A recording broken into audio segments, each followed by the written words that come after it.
In war, just like in life, you have busy days and slow days. On this day, on Misrata's western front line, there's time to polish the rounds so they flow more smoothly through the weapons. This is clearly a slow morning. There's even enough time to listen to advice from this 71-year-old retired teacher who comes on his own every day just to boost morale among those fighting Gaddafi's troops. I have come out on the first day people rebelled against the regime, and by God's help, I will either die in this fight or Gaddafi dies. I encourage these young people here, asking them to remember God as they fight. Most of them are my former students. His former students are facing one of the biggest tests of their lives, trying to survive and win a war. Minutes later, it returns.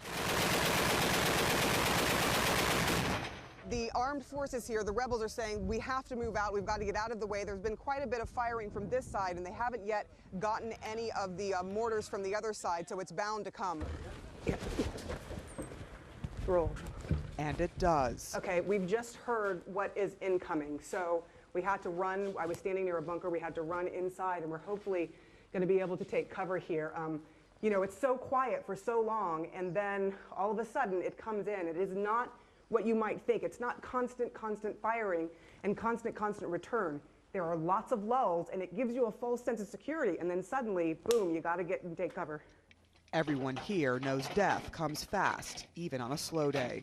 We're told one of their comrades died before dawn. By late morning, the lull at the hospital is interrupted by commotion as we try to interview a volunteer medic. Volunteer doctors move as fast as they can to heal the wounded. I'm hearing rounds going off. Does that bother you? This is the normal situation. We are hearing these sounds all over the day. Now we are planning to change our clinic. The medical team is planning to change the location of the field hospital. It's less than a 10-minute drive from the front, but they want to be even closer to get to the injured faster. The fighters have been hunkered down at their positions here for weeks. There is an order not to try and advance because commanders say that will require some kind of outside help. Have any Western forces helped troops on the ground? No. We can defend our city borders, but we cannot wage an offensive now because we lack much needed equipment and weapons.